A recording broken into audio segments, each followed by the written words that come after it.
जय गुरुदेव, जय गुरुदेव। कुछ नहीं समझ पाया। फिर तो आपको इस देश में यहाँ और वहां इधर उधर चैन मिल ही नहीं सकती। इसलिए आप बहुत सोचे, बहुत समझे, बहुत देखे। और अभी तो 2 करोड़ की बात थोड़े ही दिनों के बाद तारीख आपको बता दी है। सालों से बता रहा हूं, 31 मार्च 80 के अंत समय तक 10 करोड़ आदमी, अभी तो जर्रा भर इनको हो रहा, और फिर कितना होगा कटोरी, फिर क्या पूछना, फिर तो दरिया चलने लगेगा। उस समय पर आप देखिए, सब प्रेमी नर नारी ऐसा गोपनीय भेद अपने घर में जाने का, तो ही काम करो या तो हाथ पकड़ा दो, ऐसा करो कि हाथ पकड़ लो। तो में जो काम करो या पकड़ा दो या पकड़ लो। पकड़ने में सुविधा समझते हो तो पकड़ लो, और नहीं पकड़ने में सुविधा समझते हो तो पकड़ा दो। अगर ये समझते हो कि मैं पकड़ करके फिर नहीं छोड़ूंगा तो पकड़ लो, और ये समझते हो कि ये बाजार माया का है, मैं अगर पकड़े रहूंगा कहीं मुझे डुबाने वाली चीजें माया भी मिल गई और मैंने हाथ छोड़ दिया तो मैं भटक जाऊंगा। तो ऐसा करो, पकड़ा दो तो कभी नहीं छोड़े। कहीं भी रहो। एक देवी अपने ससुराल में जाती है, मैके में पैदा हुई, 20 बरस माँ के साथ, पिता और भाइयों के साथ रही, लेकिन 1 मिनट के अंदर घर का संबंध छोड़ देती। 1 मिनट उसको कोई मोह ममता नहीं रहती है, दिखाने के लिए तो रो लेती है, लेकिन जैसे ही गांव के बाहर गई चुपचाप चली जाती है अपने ससुराल में। ये क्या है आपको तो मालूम है, ये तो जानते नहीं आप। इसलिए प्रेमियों में यही बात,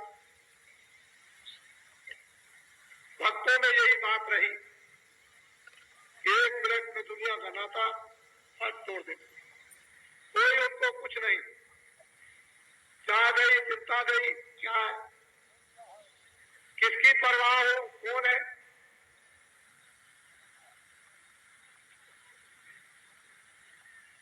भक्तों का तो हृदय और दिल इस प्रकार का रहा और रहेगा।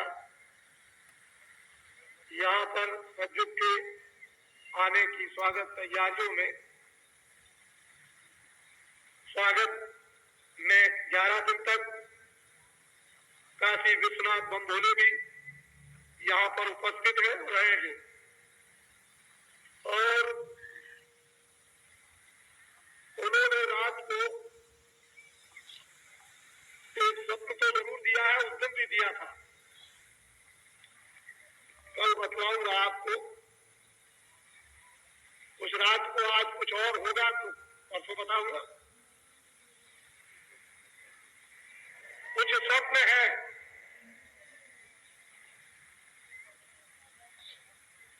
जो स्वप्न आपके सामने बम्भोली का आएगा वो सब आपको देखने को मिलेगा।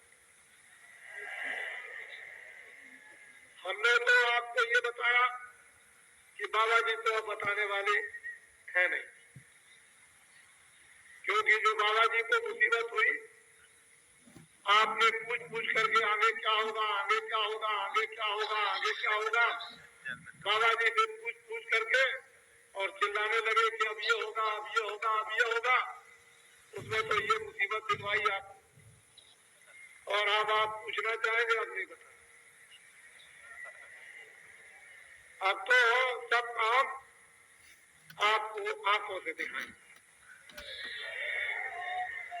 क्योंकि शंकर जी बम्भोली यहाँ पर 11 दिन तक रहेंगे। वो भी ऐसे सतयुग के आगमन स्वागत तैयारियों में सम्मिलित है। जहाँ पर शंकर जी सम्मिलित हो सतयुग की स्वागत तैयारियों में, आकाश इन 5 देवताओं के सामान एकत्रित कराने में वह इससे ज्यादा और फिर क्या करें। मुझे इस बात की कोई फिक्र नहीं, उसके लिए कोई बात नहीं। तो इतना बड़ा महान भारत में जो आपके सामने एक ढिंढोरा, एक संदेश हिंदू मुसलमान ईसाई मानव मात्र इंसानों के लिए आया कि सब लोग होशियार हो जाओ, सब लोग सचेत हो जाओ। जब आपने राम की बात को नहीं माना तो रावण की कितनी अछौनी सेना गई। जब कृष्ण का आपने कहना नहीं माना तो 56 करोड़ और कितना महाभारत में लोग सफाया हो गए। फिर और आपने नहीं माना तो क्या क्या लोगों को दुर्दशाएं भोगनी पड़ी, और जो जो लोग चले गए वो लौट करके फिर अभी मनुष्य शरीर में नहीं आए। 84 का चक्कर काट रहे हैं, नरकों की यातनाएं भोग रहे हैं। फिर ऐसा जीवन किस काम का कि जो लौट करके फिर मनुष्य शरीर में मिले। 84 और नरकों के चक्कर में न मालूम कितने करोड़ों वर्षों तक पड़े रहे। इसलिए कुछ थोड़ा बहुत समझकर कहना मानो, कुछ समझने की कोशिश करो। हम इंसान आदमी हैं, भगवान ने हमको सोचने के लिए एक जहन, एक बुद्धि दे दी है भूत भविष्य वर्तमान के लिए कि पीछे क्या था, आज क्या है, आगे क्या होगा, पीछे क्या क्या क्या कहता, अब क्या कहता है, पीछे क्या कर्म होते थे, अब क्या कर्म होते, आगे क्या होंगे। इन सब के लिए आपको भगवान ने बुद्धि दी, दिमाग दिया। उससे हम सभी लोग सोचें, विचार करें और अभ्यास, साधना, उपासना, योग, चाहे हिंदू हो चाहे मुसलमान हो, खुदा के घर में भगवान के पास यदि आपको जाना है और जाना होगा तो आपको जो महात्माओं ने रास्ता पहले से मुकम्मल कुदरती था, जिसको कोई काट नहीं सकता, उसी रास्ते पर आप यहाँ से चल देंगे तो अपने घर में, अपने वतन में, अपने देश में मालिक के पास, प्रभु के पास पहुंच जाएंगे। उसके लिए आपको निमित्त मात्र सहयोग लेकर, मदद लेकर साधना इसलिए करनी होगी कि आप कमजोर हो गए, खड़े नहीं हो सकते, दुबले हो गए और निबल हो गए। न मन में, अब न बुद्धि में, न इंद्रियों में इतनी दुर्बलता, कमजोरी आ गई कि आप उस तरफ नहीं जा सकते। उसके लिए महात्माओं की जरूरत है कि आप उनका सहयोग लीजिए, और जब आप उसकी तरफ खड़े हो जाएं तो फिर वो और आप दोनों उसके हो जाएंगे। महात्मा फकीरों से क्या मतलब, उनको तो जितना काम करना होता है उतना काम मदद सहयोग का कर देते हैं, फिर मालिक जाने और आप जाने। बस इतनी जो मदद आपको लेनी है, जो आपको सहयोग लेना है वो तो लो, बाकी कहाँ ले जाना है उसी के पास। ये शकल जो बनाई है आपकी और हमारी, ये तो शकल एक ऐसी है कि इसी शकल से ये समझाई जाएगी और इसी शकल से वो शकल समझाई जाएगी। जब तक वो इसमें नहीं आता तब तक इसको नहीं बताएगा और उसको भी नहीं बता सकता। कागज पर हाथों से लिखा जाएगा, आंखें काम करेगी, कान काम करेंगे, जिब्या काम करेगी, दिमाग दिल काम करेगा, और कागज पर लिखा जाएगा। उसको न कभी कागज पर लिखता है, न उसने कभी कागज पर लिखा, वो तो आपको भेजा है तब कागज पर उसने लिखवाया। उसके यहाँ ये कोई कागज नहीं, मट्टी के बने हुए या बांस के बने हुए या धान के बने हुए, यहाँ कोई उसके यहाँ कागज नहीं। ये कागज उसके यहाँ काम नहीं करते हैं, वो तो कुछ उसके यहाँ तो कुछ और ही है, लेकिन आप इसको नहीं समझते हो तो कोई क्या करे। तो प्रेम के साथ, मोहब्बत के साथ और मिलजुल कर हम लोग ऊपर की तरफ चले। अभी तक फंसे रहे ठीक है, हमको किसी ने नहीं बताया। हम सभी पुस्तकों का आदर करते हैं, मस्तक पर रखते हैं। और बहुत अच्छे फकीर थे, कुरान बहुत अच्छी थी, रामायण बहुत उत्तम है, गीता बहुत अच्छी है, वेदांत बहुत अच्छी है। लेकिन जो उन्होंने कमाई जंगलों में की थी, जो उन्होंने साधना की थी, और जो उन्होंने सत्य जंगलों में एकांत में रह करके निकाला, और फिर जो उन्होंने पाया था, वो तो इस समय पर आपको किताबों के पढ़ने से नहीं मिलेगा, करने से। उन्होंने भी किया, किताबें बाद में बनाई, पहले नहीं। पहले किया, मेहनत की, ज्ञान प्राप्त किया, आत्मा को जगाया, प्रभु का दर्शन, बाद में किताबें बनाई। हम लोग पहले किताबें पढ़ना चाहते हैं और उसकी बात करते हैं। पहले कमाई करो, मेहनत करो, उसके बाद किताबें आपके सामने जीव की त्यों आ जाएगी और सब समझ में आ जाएगी। लेकिन तुम पहले ही से लगे रहोगे, ज्ञानियों के पास जाओगे नहीं, महात्माओं के पास, फकीरों के पास, तो किताबें आपको क्या फिर इसी बुराई में जो आप जिसमें बसे हुए हो उसी में लगे रहो, बसे रहोगे।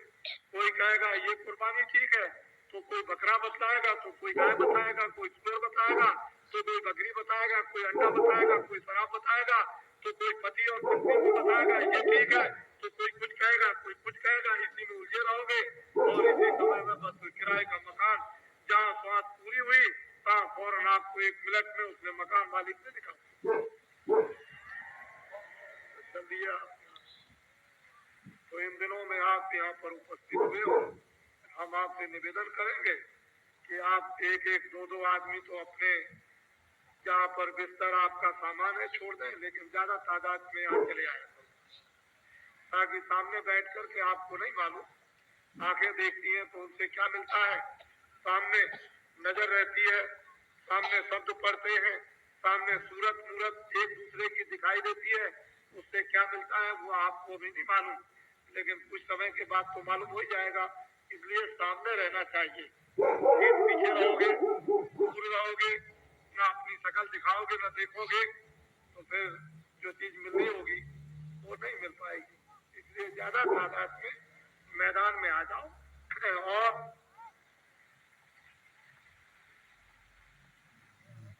ये बहुत अच्छा तट है, सुहावना है, एकांत है। इसमें सब लोग होते हुए भी ऐसा मालूम होता है कि जैसे कि कुछ है ही, क्योंकि प्रेम से मोहब्बत से रहते हैं, इसलिए पता नहीं चलता है एक ही जगह पर। बिल्कुल जैसे कि पतंगे जब लाइट के ऊपर में वो अपने आप को दीवाना होते हैं, पागल होते हैं, तो एक दूसरे को कोई अपने का उसको ज्ञान नहीं रहता है, वो तो रोशनी देख करके बस उसमें भूल जाते हैं, अपने शरीर की सुध भुला देते हैं। ठीक यही आज इस मैदान में लोगों को देखने को मिल रहा। कोई किसी का सामान गिर रहा है, कोई बच्चे गिर रहे हैं। इधर अभी कई एक देवियां बैठी थी, हो गई। कोई देवियों को भूल रहा, कोई बच्चों को भूल रहा, कोई पति को भूल रहा, तो कोई कुछ भूल रहा, कोई इधर देखता है, तो कोई मौका उठाता है चलो ये भी काट ले, कोई कुछ ही ले जाए, कोई कुछ ले जाए। लेकिन ये है सब बदहोश, होश नहीं है। वो पतंगे अपने वो बिल्कुल सह पर निछावर हो रहे, और खाद की चीज खाद में मिलाकर इस अस्तित्व को मैच करके उसको चढ़ा देना है उस पर। अगर जिसको बनावट को मैच करके आपने और असलियत को निकाल करके उस सत्यता को सत्य पे चढ़ा दिया, बस हो गया काम, रह गया, कुछ रहने को नहीं है। तो मंजिल बड़ी ऊंची है। ये मृतलोक है जो 2 आंखों से दिखाई देता है, इसकी हदबंदी है, इसकी सीमा है, और उस सीमा के बाद में फिर स्वर्गलोक, फिर उसके बाद सीमा के बाद वैकुंठ लोक, फिर उसके बाद में फिर शक्ति लोक, और फिर उसके बाद में भगवान का लोक जिसको खुदा का कहते हैं, ईश्वर का, और फिर उसके बाद में रब का लोक जिसको ब्रह्म लोक कहते हैं, फिर उसके बाद में बड़े बड़े ब्रह्मांड वो उस पार ब्रह्मांड में, और फिर कितनी त्रिलोकियां और कितने लोग और कितने मंडल बने हुए हैं, वो उस कारीगरी को कौन बताए। यहाँ से आपको चढ़ करके चलना पड़े। उसके लिए बिल्कुल सीधी सड़क है, ना आपको इधर भटकना ना इधर भटकना, बस केवल इतना ही है कि उस पर खड़े हो जाओ और जो सड़क पर चीज उस पर सवार हो जाओ। वो मोटर है कि हवाई जहाज है कि क्या चीज है, उस पर सवार हो जाओ। और कहीं अगर आपका तार का तार चल गया तो 1 सेकंड भी उधर जाने आने में नहीं लगता। इस तरह की चाल, ये तार लगा हुआ है, बिजली बराबर आती जाती रहती है इस तरह से। इसी तरह से तुरंत रूह बराबर चढ़ेगी उतरेगी, चढ़ेगी उतरेगी, चढ़ेगी उतरेगी, चढ़ेगी। कितने ब्रह्मांडों को यानी 1 सेकंड के अंदर पार कर जाती है। यह था सनातन पुरातन अनाज का रास्ता है और वो आज हम सब लोगों को सुनने को मिल रहा। हम थोड़े दिन तक तो आश्चर्य करते हैं, लेकिन जब हम लग जाते हैं उस कार्य में, उस काम में, उस साधना में, उस रास्ते में, और जब हमारे सामने सब चीजें अनुभव में उतरने लगती है, उसका आनंद और ज्ञान जब मिलने लगता है, उसकी शक्ति का संचार जब होने लगता है और प्रेम प्याला जब पीने को मिलता है, तो सब समझते हैं कि ये तो कुछ और ही था। रामायण ठीक थी, गीता ठीक थी, भागवत ठीक थे, ऋषि मुनि ठीक थे, महात्मा ठीक थे, ये तमाम आए जितने भी लोग, ये सब हमारे नुमाइंदे थे, ये सब हमको राह दिखाने वाले हम भूलों को थे। इन्होंने बड़ी सेवा की, बड़ी मदद की, और इन्होंने क्या नहीं किया हमारे साथ में। तब हमने उनकी मस्जिद बनाई, उनके मंदिर बनाए, हमने उनकी आज किताबों पर अपने को चढ़ाते हैं और फिर श्रद्धा कुरान बात उनका कीर्तन आज उनका जैसे करते हैं। अगर हमारा उन्होंने लाभ और फायदा हमको न पहुंचाया होता तो हम आज उनको क्यों मानते हैं। बहुत अच्छा जानकारी आए हैं। लोग ऐसा विश्वास नहीं करते थे कि इतना बड़ा जनसमूह इस मैदान में आ जाएगा, लेकिन मैं तो यही कहता था कि आप देखिए हमारे कहने की क्या बात, हम तो अब कह चुके, अब तो आप अपनी आंखों से देख लेंगे उसमें क्या बात है, उसमें कोई बात नहीं है। और गुरु महाराज ने, स्वामी जी ने, जो अपने गुरु थे जिन्होंने ये रास्ता बताया था, उन्होंने हर तरह से कूद कूद करके पढ़ा दिया। हम तो नर नारी बच्चे बच्चियों, उस जमाने के आदमी हमारे सामने 12 रुपए तोला सोना देखता था। 12 रुपए तोला सोना था। घी की और अनाज और गेहूं की बात करें तो आप तो मानेंगे ही नहीं। 60 रुपए, 1 रुपए का 60 किलो चना। आपको कहे तो ये बातें आपको विश्वास में आएगी, तो हम तो उस जमाने के आदमी है, लेकिन आप देखते हो कि आपसे ज्यादा काम करते हैं। ये जिसमें आपको बांस और बल्ली दिखाई दे रहे हैं, ये बिना ऐसे देखे हुए कोई लगाया नहीं गया, आपको ये जानना चाहिए। और फिर कोई कागज पर कोई चीज नक्शा नहीं, ये सब बिना नक्शे के, लेकिन सब विधि विधान के साथ जो भी कार्य हुआ वो एक एक कार्य आप विधि विधान के साथ देखें, पर कागज के ऊपर कोई नक्शा नहीं है। और बाबा जी को ये सब सिखाया गया, गुरु महाराज ने सिखाया। छोटी से छोटी मेहनत और बड़ी से बड़ी मेहनत क्षमा करना।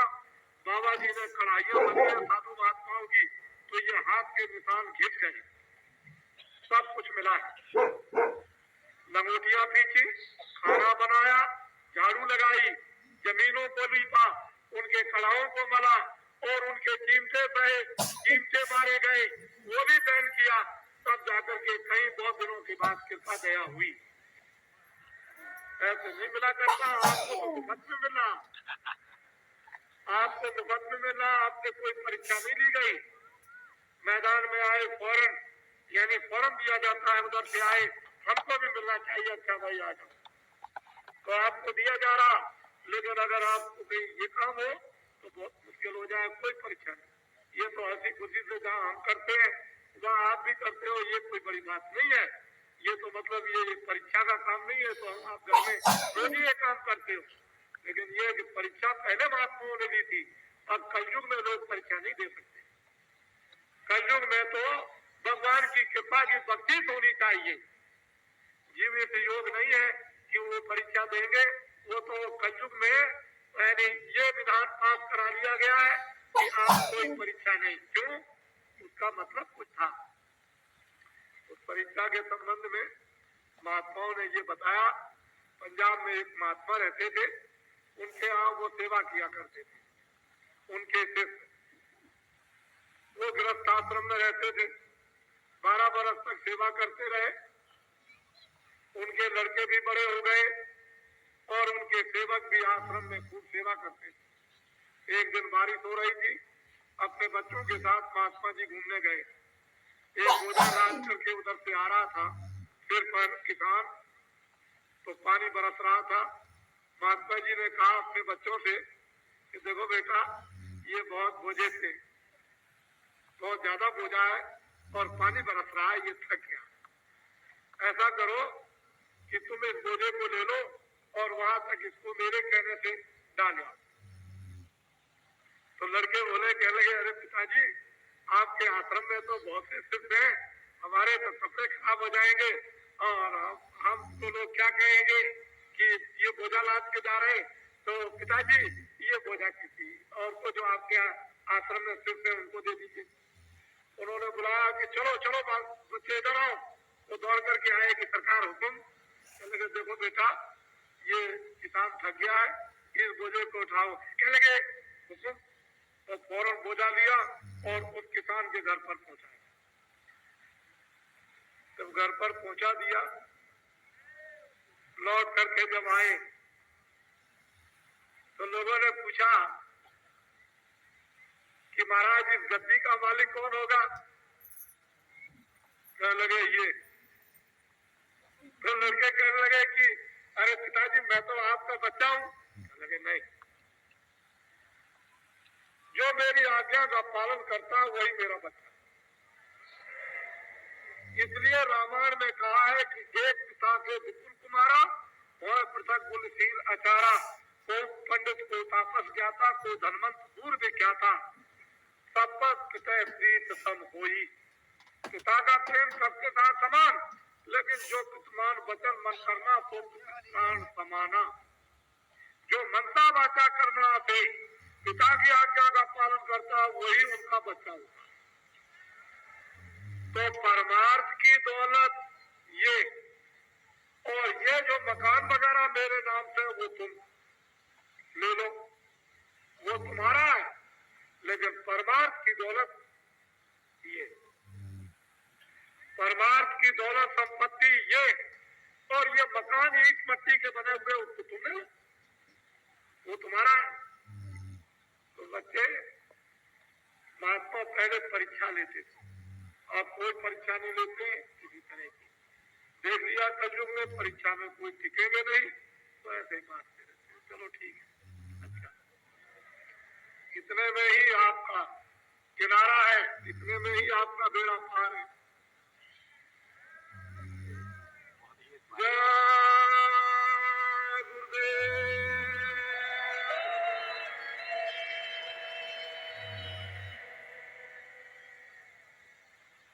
जितना इस समय पर नर नारी बच्चे बच्चियां यहाँ पर सामने हैं, इससे कितने गुना तो ज्यादा अपने अपने बैठे हुए, जहाँ उनके डेरे पड़े।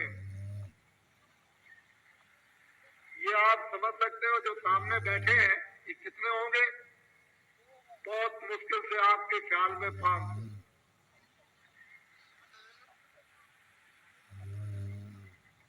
आपका ख्याल होगा 500, हम तो कहते हैं शायद कोई होगा ही नहीं, कुछ नहीं, मैदान खाली पड़ा। जरा आवाज जोर से लगाना,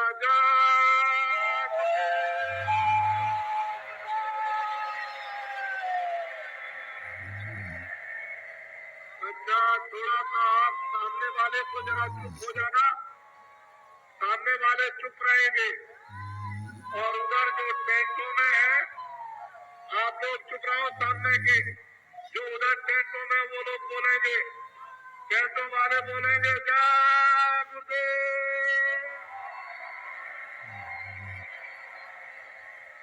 देखिए, कान लगाइए आप कितनी दूर तक, उधर देखिए आप कितनी जोर की आवाज। मैं तो समझता हूँ कि आपकी आवाज अगर बोली जाए तो दबा देंगे। लोग ये कहते हैं वहां तो कोई है ही नहीं, यहाँ कोई नहीं, वहां कोई आदमी नहीं, कुछ नहीं, वहां तो बिल्कुल कुछ है ही नहीं है, ऐसा कहते हैं। लेकिन आपको मालूम है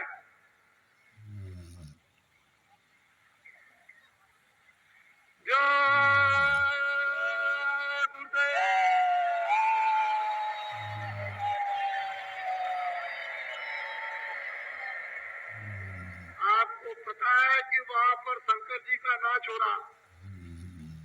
आप तो देखेंगे कि भाई हमको दिखाई नहीं देता है, पर जो स्वप्न दिया है वो नाच रहे। आपको मालूम है कैसा नाच होता है? कभी इतिहास आपने पढ़े हैं? फिर पढ़ो, तब आपको ज्ञान होगा। और ये जो यहाँ पर कार्यक्रम हो रहा है उसको सब लोग लिखें, टेलीविजन सब चीज लिखें, क्या क्या हो रहा है यहाँ पर, कैसे कैसे आए, कहाँ कहाँ से आए, किस किस भाव में आए, क्या बना हुआ, कैसे बैठे हुए हैं, क्या खाते हैं, क्या ले आते हैं, मुठरी गठरी जमीन पर पड़े हैं, कहाँ पर पड़े हैं, क्या इंतजाम है, ये सब की एक पुस्तक बना डालो। सब लोग अपनी भाषा में, गुजराती, महाराष्ट्री, मध्य प्रदेश, राजस्थान, हरियाणा, उत्तर प्रदेश, बिहार, बंगाल, आसाम, उड़ीसा, ये सब प्रांतों के यहाँ पर नर नारी आ चुके हैं और बड़ी संख्या में अभी आ रहे हैं, बड़ी संख्या में अभी आ रहे हैं, जिसका आपको अनुमान नहीं है। ये तो अनुमान हमको है, आपको अनुमान ये नहीं है। हमको अनुमान है कि बड़ी संख्या में लोग चले आ रहे हैं, आपको तो देखने को मिलेगा ही। इसलिए इधर भी दर्शन करो, उधर भी दर्शन करो, बीच में भी दर्शन करो, हमको भी अपना दर्शन दो और हमको भी देखो और हम आपको भी देखें और हम और आप उसको देखो। उसको देखिए, ये काशी, अयोध्या, कलकत्ते की तरफ, राजस्थान और जगहों के हमारे विद्वान यहाँ पर इसमें इस सजग आगमन स्वागत तैयारियों में, जिसमें कि भिन्न भिन्न अलग अलग लिखा हुआ है कि कौन सा यज्ञ हो रहा, किसका किस तरफ हो रहा, ये सब वहाँ वेदियों का दूर से पढ़कर आप देख रहे। हम ऐसा प्रबंध करेंगे कि आपको अंदर भी घंटे 2 घंटे देखने का अवसर आपको मिल जाए। तो मैं कोशिश करूंगा कि सभी रास्ते घंटे 2 घंटे के लिए खुल जाए, जिससे आप इधर से उधर सीधे और उधर से इधर और अंदर भी आप उसको देख सके और ठीक से और उसका अनुभव आप कर सके, क्योंकि इस समय पर सब कार्य पूरा हो गया। अब विद्वानों का यज्ञ का कार्य, अब पूजा इत्यादि का प्रारंभ हो गया है और कल उन्होंने बताया दोपहर बाद अग्नि पैदा की जाएगी। उसमें हम आपसे अनुरोध करेंगे कि सभी लोग अग्नि जब उत्पन्न की जाए, प्रकट की जाए, देवताओं को प्रसन्न करने के लिए, क्योंकि देवता को रोटी तो खाएंगे नहीं, वो तो कोई दूध पिएंगे नहीं, उनको तो सुगंधी चाहिए, क्योंकि वो तो स्वर्गलोक में, देवलोक में रहते हैं, तो उनका भोजन कोई चावल और सब्जी और मसाले का नहीं है, उनका भोजन तो सुगंधी का। और इत्र से भी इत्र, और इत्र का भी इत्र, और इत्रों का भी इत्र, और करोड़ों इत्रों का भी इत्र बनाकर उस खुशबू को देवता देते। तो आप ये समझ लीजिए, आप तो विद्वानों का विद्वत आपके काशी, ये विद्वान भी है, बाहर से आए हुए हैं, और आप उनके उच्चारण को सुने। उच्चारण सुने, शास्त्रों का हो रहा, किसी और का हो रहा, शास्त्रों की विधि हो रही, किसी और की विधि हो रही, ये भी आप देखें। और जो कुछ भी गुरु महाराज ने आदेश दिया है आपको सुनाने का, जो स्वप्न हुआ है वो बाबा जी आपके सामने सब कुछ रखेंगे, उसको आप सब सुनेंगे। नर नारी बच्चे बच्चियां तो भाग्य है कि ये सब देखने के लिए इनकी आंखें तरसती थी, लालायत थी, और ये बड़े इच्छुक थे, इनमें बड़ी तमन्ना थी, बड़ी लालसा थी सभी लोगों में। हम तो आपको ये दिखाना चाहते हैं कि यहाँ सब लोग यानी बैठकर किसी से पूछने की जरूरत ही नहीं है। तुमको तो 3.5 का एक आदमी होना चाहिए, और वो आदमी आकर के अपनी अपनी तमन्नाओं को मुझे फैन वोट बना ले। मैं तो फैन वोट हूँ। जिसको अपनी अपनी तमन्नाएं बुझानी हो वो बाबा जी को फैन वोट बना करके बुझा ले। बाबा जी की क्या बात है, वो तो आपके सामने है। तो इसलिए अपनी अपनी इच्छाओं की जो कुछ हो सकता है वो आप पूरी करो। और अब ये तो ऐसा होता है कि जो फकीर जो महात्मा आते हैं अपने तौर तरीके जो भी उनका रास्ता होता है वो आपके सामने रख देते हैं। पानी पिलाने का गोल बर्तन हो, पानी पिलाने का चपटा बर्तन हो, भोजन बनाने का उल्टा या सीधा हो, आपको तो अपने खाने से मतलब, अपने स्वाद से मतलब, अपने जायके से मतलब, अपने फायदे से मतलब, अपनी तमन्ना बुझाने से मतलब, अपने मजे और आनंद से मतलब। आपको तो अपने मतलब से है। हम उसको उल्टा बनाए सीधा चपटा बनाए या क्या था, बड़ा घड़ा हो छोटा हो, इससे आपको क्या मतलब? आपको तो अपने मतलब से मतलब, फायदे से फायदा। इसलिए हमको मत देखो, आप अपनी चीजों को देखो। बस मैं इतना ही आपसे मिन्नत प्रार्थना निवेदन करूंगा। और आप तो बहुत ही, इसमें कोई संदेह नहीं कि बड़े भाग्यशाली है कि आपने अपना समय बचा करके यहाँ पर दिया है। और सबको जो बाबा जी ने कहा है उसके लिए बराबर प्रार्थना और आपके लिए मंजूर भी हो जाएगी।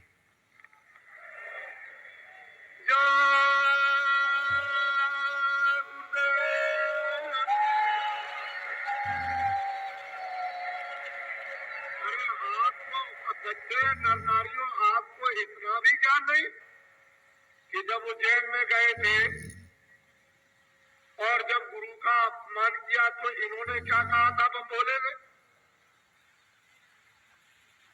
जो नहीं दंड दूं खल, मेरा मार्ग भ्रष्ट हो जाएगा।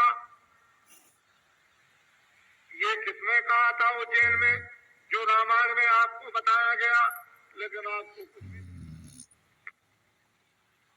कोई क्या। इसलिए मार्ग पर आओ, रास्ते पर आओ, सम्मान पर आओ, सद्भाव पर आओ।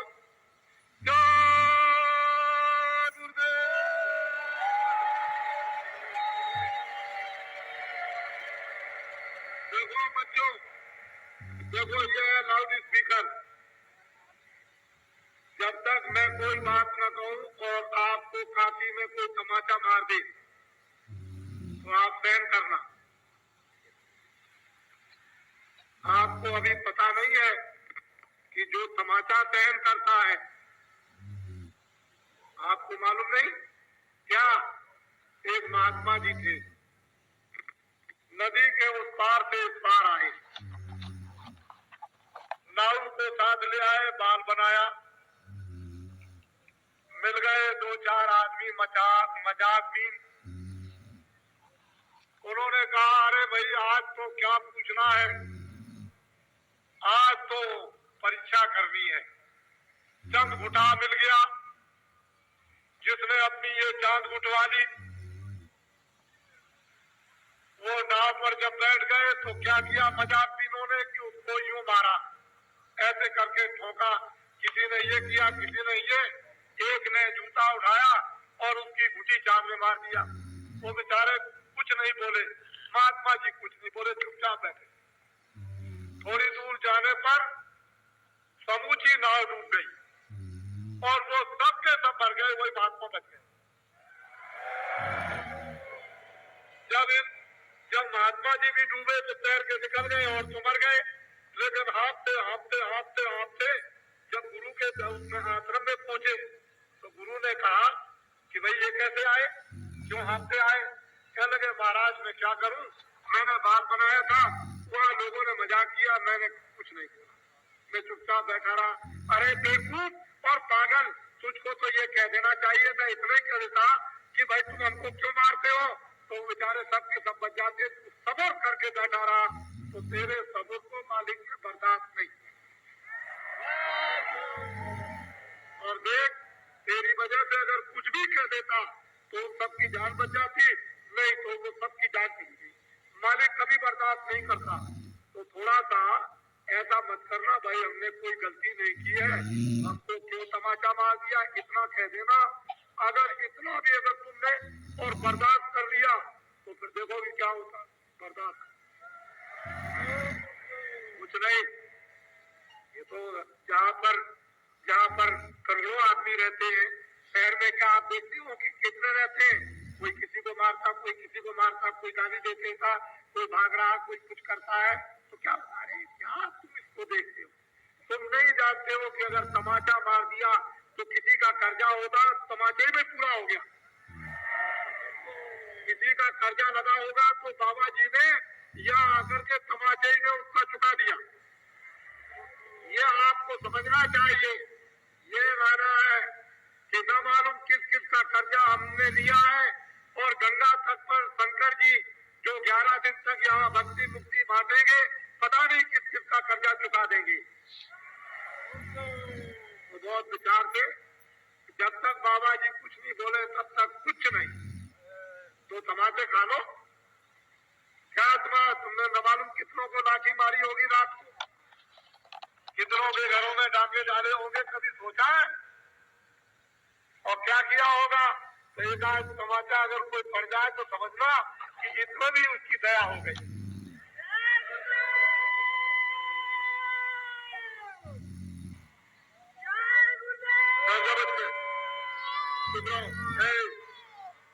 इनको पकड़ ले जाओ, तुम कैसे आए इसको पता नहीं देना, इनको ले जाओ पकड़ के। तुम लोग यहाँ ड्यूटी पे क्या रहते हो? ये बीच में रहता है। अच्छा बस ठीक है, चुपचाप बोलना नहीं।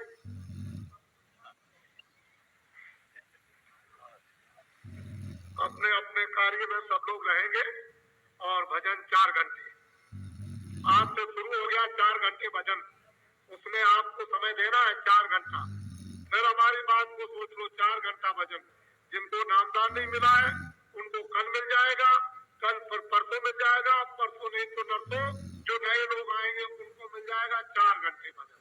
ये गांव के लोग आ रहे हैं उनको भी यहाँ 11 दिन तक 4 घंटे नर नारियों को भजन करना। भजन ये है जो मैं आपको बताता हूँ, बैठ के चादर ओढ़ करके बिल्कुल बैठ जाओ और उस गुफा में, उस दरगाह में तुम चले जाओ जो भगवान और खुदा की है। फिर देखो कि तुमको उस दरगाह में क्या क्या मिलता है, देखने को सुनने को, तब आपको मालूम होगा। 4 घंटे आपको भजन करना।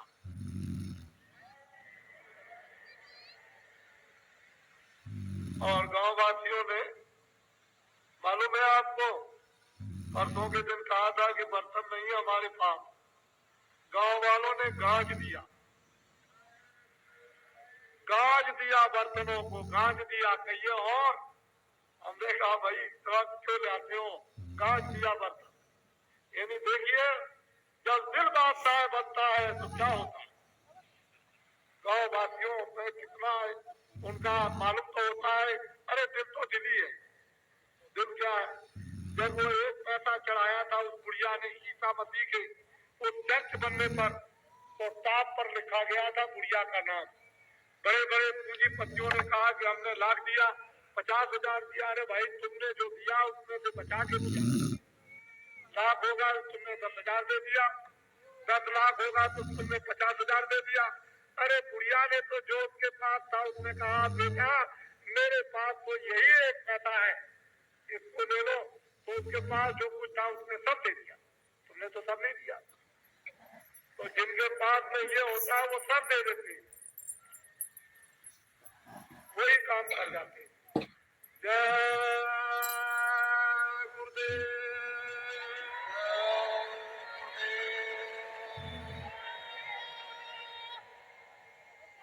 और देखो बच्चों, हमारी बच्चियां आती है अपने अपने परिवार के साथ में, तो रात्रि को शाम हो जाती है, तो उनको जब जाने लगे तो वहाँ ठीक से नाव में बैठा देना प्रेम के साथ, ताकि उनको कोई तकलीफ ना हो।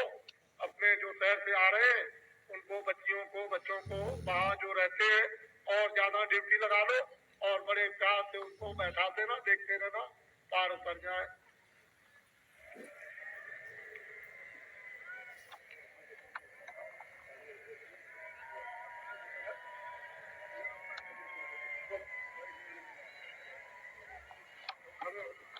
बोलो नहीं, शांत हो जा, बोला नहीं, 4-5 मिनट मैं भी बोलूंगा।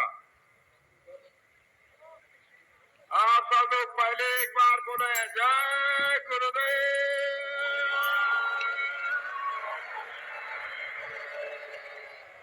जय गुरुदेव।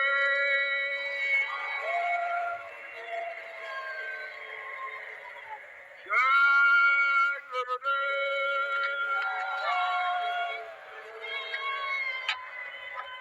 आप लोग शांति से 2-4 शब्द हमारा भी सुन लें।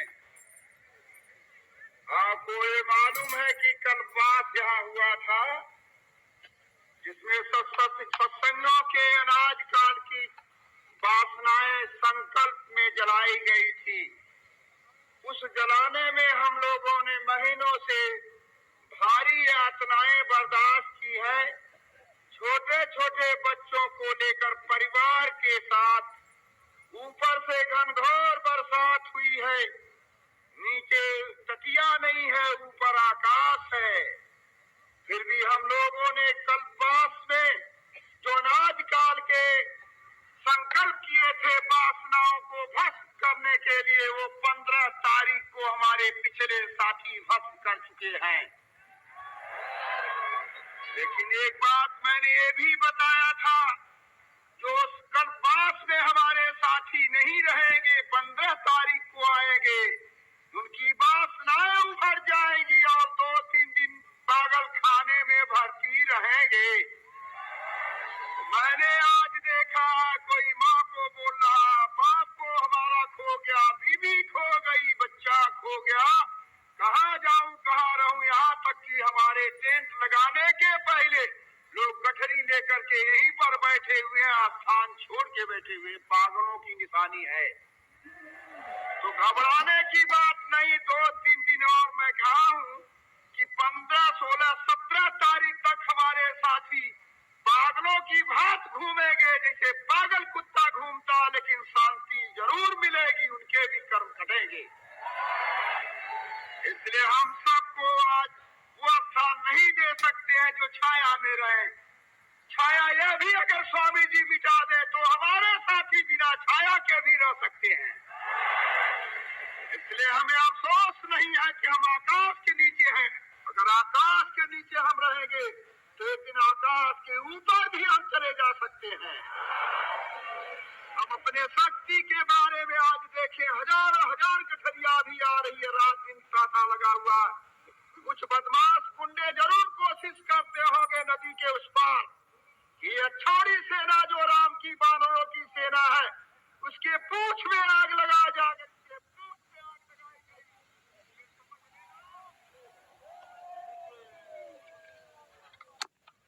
तो 15 के पूंछ में अगर आग लगाई गई तो हमारा रामेश्वरम बन चुका है, उसकी मूर्ति स्थापना हो गई है।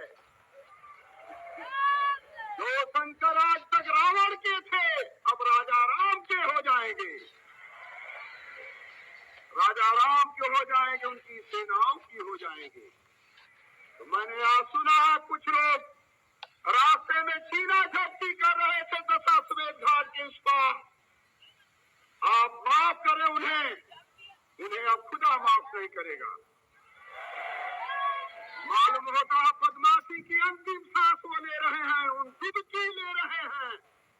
गंगा मेरी होगी और भागीरथी भी मेरे होंगे। अब गंगा उन लोगों की नहीं होगी गंगा में बेधा